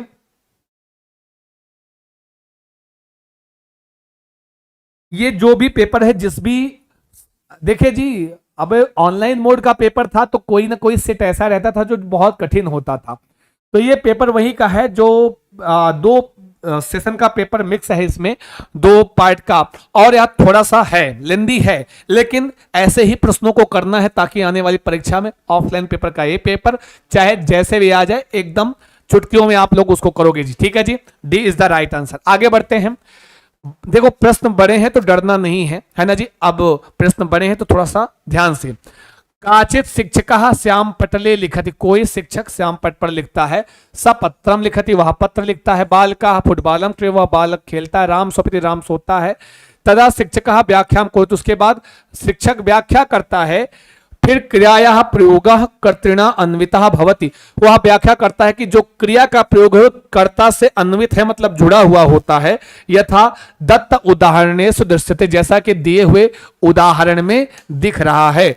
यह विधि शिक्षकेण व्याकरण अध्यापन का विधि प्रयुक्त, ये विधि जो है शिक्षक के द्वारा व्याकरण के अध्यापन की किस विधि को प्रयोग कर रही है। अधिष्ठापन विधि का, निगमन विधि का, प्रत्यक्ष विधि का, निर्माणात्मक विधि का। जल्दी बोलो, बहुत अच्छा सा प्रश्न है, बहुत खूबसूरत सा प्रश्न है, जल्दी बताएंगे, फटाफट बताएंगे, इसका आंसर करेंगे जी सभी लोग। 28वीं का ए बता रहे हैं जी, वेरी नाइस, क्या बात है, इतना कठिन वाला उत्तर इतना सरल तरीके से आपने दिया है, वेरी नाइस। आपको एक थम हमारी ओर से बनता है, हमारा हृदय भी जा रहा है आप सबके लिए मेरे प्रिय छात्रों। बहुत अच्छा लल्लन टाप उत्तर किया है, लेकिन निवेदन बस इतना है, अगर लाइक नहीं किया तो लाइक कर देना, और नहीं तो आएंगे तो अंगूठा पकड़ कर लाइक कराते हैं, बता दे रहे हैं। अधिष्ठापन विधि, वेरी नाइस, इसको हम क्या बोलते हैं, अधिष्ठापन विधि, और इसी को हम क्या बोलते हैं, पहले उदाहरण दे दिया, फिर नियम की व्याख्या, फिर उसकी व्याख्या कर रहा है कि कर्ता और क्रिया आपस में जुड़े होते हैं, एक दूसरे से जुड़े होते हैं। तो पहले उदाहरण दिया तो वह आगमन विधि में आता है, और आगमन विधि का ही नाम क्या है, आपका अधिष्ठापन विधि, और इसी को ही शायद आरोहात्मक विधि क्या बोलते हैं जी, आरोहात्मक विधि भी कहते हैं। ठीक है जी, ये ध्यान देना मेरे प्रिय छात्रों। हाँ, आगमन विधि, आरोहात्मक विधि और अधिष्ठापन विधि एक ही है, इनके अन्य नाम है, कभी आ जाए तो घबराना नहीं कि व्हाट इज अधिष्ठापन। अधिष्ठापन का मतलब होता है क्या क्या क्या, बोलो बोलो, है जी, बहुत अच्छा उत्तर किया है, शुक्रिया जी, बहुत धन्यवाद लाइक करने के लिए, बहुत शुक्रिया my dear students. A is the Lallantop. आगे बढ़ते हैं, आगे चलते हैं। काचित अध्यापकः अर्धम पाठ्यम उच्च स्वयं पठति तदा स समूहबद्धान् छात्राणां स्वयं समापयितुं कथयति, एषः कीदृशः प्रयोगः। कोई अध्यापक है, आधे पाठ को ऊंचे स्वर में पढ़ता है, फिर कहता है तदा बाद में वो समूहबद्ध छात्रों से उनसे स्वयं से समापन करने के लिए कहता है। यह प्रयोग कैसा है, अनुभवात्मक प्रयोग है, समूह कार्य है, लेखन प्रयोग है, या अंतर्ग्राही प्रयोग है? जल्दी बताओगे जितने छात्र जुड़े। लास्ट क्वेश्चन, इसके बाद आपका होमवर्क मिलेगा सभी छात्रों का। शुक्रिया जी, बहुत बहुत धन्यवाद सेशन को लाइक, शेयर और सब्सक्राइब करने के लिए मेरे प्रिय छात्रों। आपकी ऊर्जा हमें हमेशा मिलती है, अगर आपकी ये उपस्थिति नहीं होती तो हम इतनी देर टिक नहीं पाते हैं, है ना जी। कंटिन्यू लगातार चिल्ला चिल्ला के बोलना, है ना जी। मोनिका जी कह रही हैं, कोई मोनिका जी हैं, कह रही सर इसमें तो बाद में उदाहरण दिया है। अच्छा छात्र आप बताओ, इसमें पहले उदाहरण दिया है कि बाद में दिया है, बताओ। श्याम पट पर अगर हम लिखें कि वह पत्र लिखता है, बालक फुटबॉल खेलता है, और उसके बाद मैं आपसे बताऊं आपका एक कर्ता है, लिखत क्रिया है, तो कर्ता के, फिर मैं आपकी व्याख्या कर रहा हूं कि कर्ता क्रिया के अनुसार लगी है, तो यह बताओ पहले उदाहरण देना नहीं हुआ, तो यह अधिष्ठापन विधि और मोनिका जी से ध्यान से देख लीजिए जी। हाँ आओ बताओ, ये बताओ। अनुभवात्मक प्रयोग है, समूह कार्य है, एबीसीडी बोलो बोलो, कुछ तो बोलो, लिखकर बोलो, वाह वाह वाह। डिजिटल टॉक जी कह रही है सर 29 का 20 सही है, और प्रीति सिंह जी भी कह रही है सर समूह कार्य है, लेकिन सुन लो आज के बाद गलती मत करना। मतलब कहने का एक बार गलती हो जाए तो उसको सुधारा करो। आइए समझिए प्रश्न को। जब कभी आपके प्रश्न में ऐसा लिखा हो कि कोई शिक्षिका है, वह आधी कहानी आधी कथा पढ़ाती है और आधी कथा कहती है छात्र आप लोग पूरा करो। खरगोश की और चूहे की और कछुए की, खरगोश और कछुए की आधी कहानी शिक्षिका सुना दी और बोली आधी कहानी आप लोग पूरा करो। या और भी कोई पाठ्य वस्तु हो, आधा शिक्षिका पढ़ती है, शिक्षक पढ़ता कहता है, आधा छात्रों से कहता है पूरा करो। ये सारी चीजें क्या कहलाएगी, अनुभवात्मक प्रयोग कहलाएगी। याद रखना ए बी सी और D, A is the right answer. अब आज के बाद गलती मत करना। ऐसे एक बार नहीं 2-3 बार प्रश्न आया है। आधे पाठ को पढ़ रहा है अध्यापक और कह रहा है समूहबद्ध होकर छात्रों से उसका समापन करने के लिए कह रहा है, तो छात्र जो उसका समापन करेगा, ऐसा कर भी रहा है वो, तो वह उसका अनुभवात्मक प्रयोग है। उस प्रकरण के विषय में उसका अनुभव है, अपने अनुभव के आधार पर वह उसका समापन कर रहा है। बिल्कुल राइट आंसर है। जब कभी ऐसा प्रश्न आए, मैं बार बार क्यों कहता हूं कि पहले का बी सही सी सही, ऐसा कम समझो, प्रश्न का भाव ज्यादा समझो, कि दोबारा जब इस भाव को लिया हुआ, इस अर्थ को लिया हुआ डिक्टो यही वाला नहीं आएगा, लेकिन इसी से भाव से जुड़ा हुआ अगर अगला प्रश्न आए तो उत्तर यही वाला करना, गलती मत करना। और आपको प्रैक्टिस के दौरान यही समझना होता है, यही सीखना होता है। याद रखना, कभी भी जल्दी भागने के चक्कर मत, और कम पढ़ो, कोई आपका समय नहीं है, बाद में दोबारा देख लेना, लेकिन प्रश्न के भाव को समझते हुए। हमको भी जो इतना मैं बोलता हूं ना जी, हमको भी आसानी होती है कि पढ़ दो, उत्तर बता दो, निकल लो। लेकिन ऐसा हम आपके साथ करना नहीं चाहते क्योंकि आपने संस्कृत चंद्र पर अपना विश्वास जताया है ना जी। तो बिल्कुल इसमें ए इज द राइट आंसर है मेरे प्रिय छात्रों। ये आपका होमवर्क है सभी छात्रों। चलो जी मेरे प्रिय छात्रों, thank you so much everyone my dear students. Please session को लाइक करके जाइएगा सभी छात्र, उसके पहले मत जाइएगा। जाने के पहले अपना होमवर्क देख लो। अनौपचारिक माध्यमेन कस्यचित भाषाया अधिगमार्थम अधोलिखित कस्य समावेशः अस्ति। इसका उत्तर कमेंट बॉक्स में करना है, सभी छात्रों को करना है। सबसे निवेदन है कि मेरे प्रिय छात्रों, कोई बात नहीं, 30 में एक राव अजय कुमार जी का 6 गलत हुआ तो कोई दिक्कत नहीं, वो भी सही हो जाएगा। तो यहां पर मेरे प्रिय छात्रों, ये आपका होमवर्क है। इसका उत्तर आपसे हाथ जोड़ के निवेदन है कमेंट बॉक्स में जरूर किया करो। मैं हर कमेंट को पढ़ता हूं, हर कमेंट को देखता हूं, और इससे ये पता चलता है हमको भी एक शिक्षक होने के नाते कि आपको कितना भी और कुछ हमको देने की आवश्यकता है, और आपको भी यह एनालिसिस होता है कि हाँ भी हम कितनी तैयारी में हैं। तो जरूर इसका उत्तर कमेंट बॉक्स में क्लास के बाद दीजिएगा, अभी बिल्कुल नहीं, ठीक है जी। सीटेट का बैच चल रहा है, आपका रिवीजन क्लास वाला बैच चल रहा है, बहुत बेहतरीन, 1 महीने में एकदम संपूर्ण तरीके से आपको समझ में आ जाएगा। आप 7985789062 पर कॉल कर लीजिए, व्हाट्सअप कर लीजिए, आपकी जिम्मेदारी है ना जी। यहां पर आपको सारी सूचना सीटेट के रिवीजन क्लास की, उससे पेडागोजी भी होगा, ग्रामर भी होगा, दोनों सेगमेंट होंगे। साथ में जो चार्ज होता है बहुत सिंपल सा है, 299 रुपए आपके रिचार्ज से, 1 महीने का रिचार्ज समझ लो, एक करके आप परचेज कर सकते हैं आपकी अपनी क्लास को। मेरे प्रिय छात्रों, थैंक यू सो मच। और जो छात्र अभी तक संस्कृत चंद्रा का टेलीग्राम नहीं ज्वाइन किए हैं, उनसे निवेदन है संस्कृत चंद्रा का टेलीग्राम जरूर ज्वाइन कर लेंगे। वहां पर उनको शुक्रिया जी, बहुत धन्यवाद। जहां तक हमसे बन पड़ता है, जहां तक हमसे हमारी हिम्मत कहती है, जहां तक हम पूरी ऊर्जा लगा पाते हैं, आपको पूरा ये हमारा विचार होता है कि आपको हम अच्छे से समझाएं। मेरे प्रिय छात्रों, संस्कृत चंद्रा का टेलीग्राम जरूर ज्वाइन कर लेना, क्योंकि वहां पर आपको मिलता है आपका अपना, भी मैं उसको पिन कर दे रहा हूं, उसको जरूर ज्वाइन कर लीजिएगा, ठीक है जी। क्योंकि वहां पे इसका पीडीएफ मैं प्रेषित कर देता हूं जी।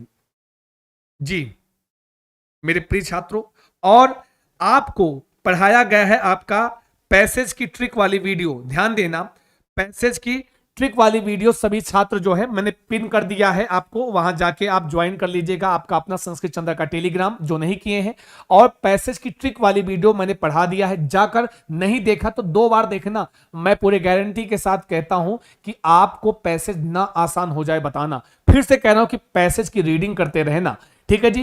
क्योंकि आप पैसे से डरते हो इसीलिए नहीं कर पाते हो। जब आप उसको डेली रीडिंग करोगे तो आप उसके हैबिचुअल हो जाओगे, डरोगे नहीं, ठीक है जी। बाकी और भी जो चीजें हमको बतानी, पैसेज की ट्रिक वाली क्लास में बताया है, जाके जरूर ढूंढ के पढ़ लेना, समझ लेना, जान लेना। मेरे प्रिय छात्रों, बहुत बहुत शुक्रिया आपकी उपस्थिति का, धन्यवाद। फिर आज के लिए इतना ही, लेते हैं आपसे विदा। नमस्कार, शुभम भूयात सर्वदा, स्वस्थ रहें, मस्त रहें, व्यस्त रहें, करते रहें अपने एग्जाम की तैयारी। All the best.